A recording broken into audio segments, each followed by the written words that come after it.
found this wrong fault in my video, so I take this again. So today I will answer your questions, and let's get started. Where are the 3 extra letters in the Danish alphabet? This really good question, but because we have 3 extra letters in the Danish alphabet, I say this wrong, right? Yes. But that's called A, Ø, O. Try to say this at home. A, Ø, O. Yes.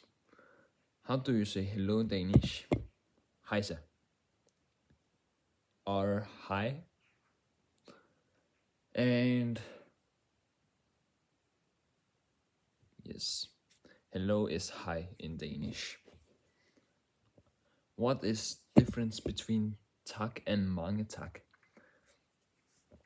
Yes, that's a good question, because we have a tak, that's thank you in Danish, and mange tak, this is a thank you very much.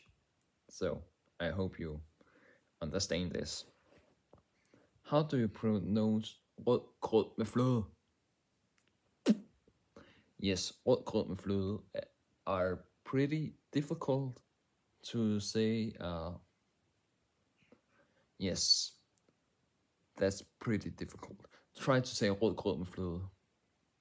And yes.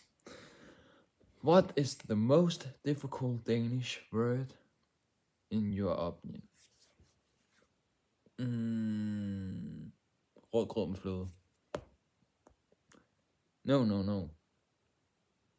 Sociallæge, praktisk planlægning, stabiliseringsperiode. Yes. This is a Danish longest word in Denmark. Yes. Can you guess what hygge means just behind it? No? That's cozy.